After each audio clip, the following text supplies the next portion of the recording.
কেকার স্বাদ কাহনে সকলকে স্বাগতম। আশা করি তোমরা সবাই খুব ভালো আছো, আমরাও ভালো আছি। আজ বানিয়েছি মশলা পমফ্রেট ফ্রাই।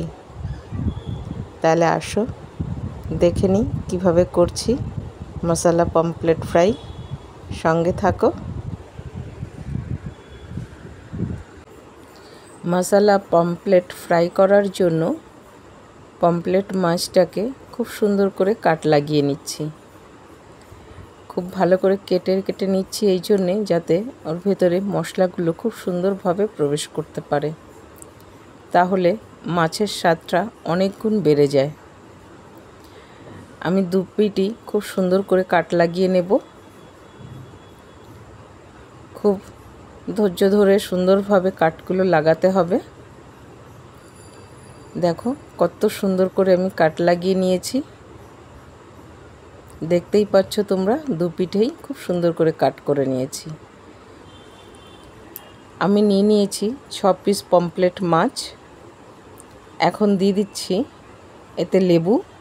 প্রতিটা মাছেই আমি খুব সুন্দর করে কাট লাগিয়ে নিয়েছি। আর দিয়ে দেব স্বাদ অনুযায়ী নুন, আর দিচ্ছি গোলমরিচের পাউডার। দিয়ে খুব সুন্দর করে সঙ্গে মিশিয়ে নিতে হবে। এপিট ওপিট করে খুব সুন্দর করে ভালো করে মাখিয়ে নেব। আর দিয়ে দিচ্ছি হলুদ দিয়েও খুব সুন্দর করে এটাকে মাখিয়ে নিতে হবে। পমফ্রেট মাছের দু পিটি খুব সুন্দর করে মাখিয়ে নেব। এটা আমার ফার্স্ট ম্যারিনেশন। এটাকে ভালো করে মাখিয়ে আমি আধা ঘন্টার জন্য ফ্রিজে রেখে দেব। খুব সুন্দর করে দেখো আমি মেখে নিয়েছি। মাখানোটা আমার খুব ভালোভাবে হয়ে গেছে। এখন সেকেন্ড ম্যারিনেটের জন্য নিয়ে নিয়েছি একটা মিক্সিতে পেঁয়াজ কুচি, আর নিয়েছি ধনে পাতা। খুব সুন্দর করে ধুয়ে পরিষ্কার করে নিয়ে নিয়েছি ধনে পাতাগুলোকে। আর দিয়েছি আদা কুচি, রসুন, আর দিচ্ছি কটা পাকা কাঁচা লঙ্কা। এখন এটাকে খুব ভালো করে মিক্সিতে পেস্ট করে নিয়েছি। এটা খুব ভালো করে মিহি পেস্ট করে নিতে হবে। তোমরা দেখতেই পাচ্ছ আমি কতটা মিহি করে নিয়েছি পেস্টটা। আর এই পেস্ট করার সময় এতটুকু জল ব্যবহার করা যাবে না।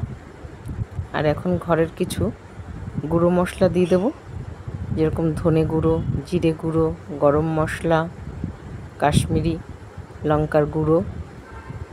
এগুলো দিয়ে এখন খুব সুন্দর করে এটাকে মিশিয়ে নেব। আমি হাতে গ্লাভস পরে নিয়েছি, তোমরা চাইলে খালি হাতেও করতে পারো, কারণ এতে লঙ্কা আছে তো আমি ওটাকে খুব ভয় পাই। সেই জন্যেই আমি হাতে গ্লাভস পরেই করছি এটা কাজটা। এখন এটাকে খুব সুন্দর করে ভালো করে মিশিয়ে নিতে হবে। আর মাছের গায়ে যে চিড়ে চিড়ে রেখেছি তার ভিতরে খুব সুন্দর করে মশলাগুলোকে প্রবেশ করাতে হবে। এটা একটু ধৈর্য ধরে এই কাজটাকে করতে হবে। এই কাজটা যত সুন্দর করে হবে না, এই মশলা ফ্রাইটাও খেতে ততটাই সুন্দর হবে। দেখো আমি কত সুন্দর করে মাছের গায়ে মশলাগুলোকে মেখে নিয়েছি। ম্যারিনেটটা আমার খুব সুন্দরভাবে হয়ে গেছে। এটাকে রেখে দেবো 1 ঘন্টার জন্য ফ্রিজে। 1 ঘন্টা পরে ফিরে এসেছি। বড় একটা প্লেটে নিয়ে নিয়েছি সুজি। এখন মাছগুলোকে সুজি দিয়ে খুব ভালো করে কোট করে নেব। দেখো কত সুন্দর করে মশলা দিয়ে মাছগুলোকে ম্যারিনেট করেছিলাম। এখন এই মশলাটা যাতে খুব সুন্দরভাবে মাছের গায়ে কোট থাকে, তার জন্য এখন সুজি দিয়ে খুব ভালো করে মশলাটাকে মাছের গায়ে কোট করে নিচ্ছি। খুব আলতো হাতে এটা খুব আস্তে করে করতে হবে, সাবধানে, যাতে খুব ভালোভাবে মাছগুলোতে সুজি কোট হয়ে যায়। দেখো খুব সুন্দর করে কোট করে নিচ্ছি। এরকমই ধীরে ধীরে খুব সুন্দর করে আলতো হাতে এই কাজটা সেরে নিতে হবে। এইভাবেই বাকি 6টা মাছকেও আমি কোট করে নেব। দেখো প্রতিটা মাছকেই আমি সুজির দ্বারা কোট করে নিয়েছি সুন্দর করে।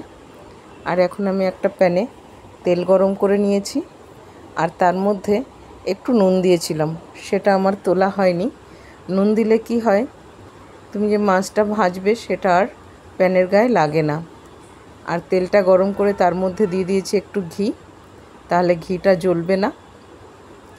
তোমরা চাইলে শুধু ঘি দিয়ে ভাজতে পারো, চাইলে শুধু তেল দিয়েও ভাজতে পারো, বা চাইলে আমার মতন করেও ঘি তেল দুটো মিক্স করেও করতে পারো। এখন আমি এর মধ্যে দিয়ে দেব মাছ। আমি দুটো মাছ করে ভাজবো। এই ভাজাটা খুব কেয়ারফুলি ভাজতে হবে, খুব সুন্দর করে মিডিয়াম আঁচে খুব ধৈর্য সহকারে এটাকে ভাজতে হবে। খুব জোরে জাল দিয়ে ভাজলে, গ্যাসের ফ্লেম যদি জোরে রাখি তাহলে মাছটা পুড়ে যাওয়ার চান্স থাকে। ওই জন্য মিডিয়াম আঁচে খুব সুন্দর করে মাছটাকে ভেজে নিচ্ছি। এক পিঠ ভাজা হয়ে গেছে দেখো, এখন অন্য আর এক পিঠ সুন্দর করে ভেজে নেব। দেখতেই পারছো কত সুন্দর হয়েছে ভাজাটা। মাছটা আমার খুব সুন্দর করে ভাজা হয়ে গেছে। এখন আমি তুলে নিচ্ছি মাছটাকে।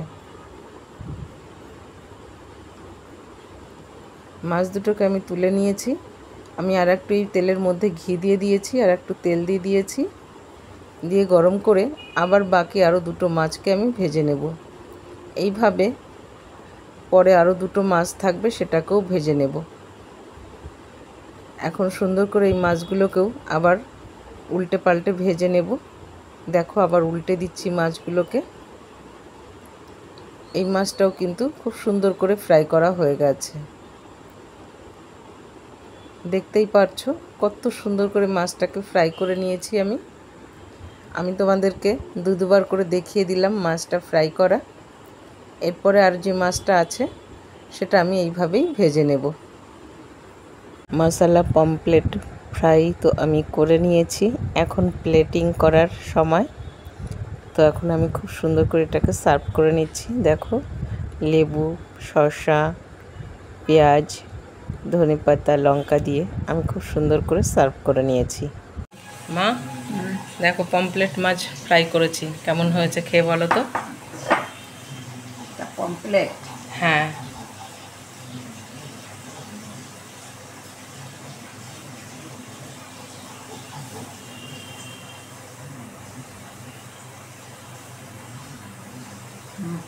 খুব টেস্টি হয়েছে। টেস্টি হয়েছে? হ্যাঁ, খুব ভালো হয়েছে, খুব ভালো, খুব টেস্টি।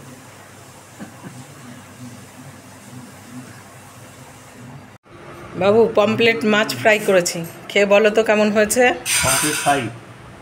Pomfret fry. বাহ, দেখতেই সুন্দর, অসাধারণ। খেতেও টেস্টি, খুব টেস্টি। দারুণ দারুণ, থ্যাংক ইউ। ইয়াম্মি। আমি নাইস।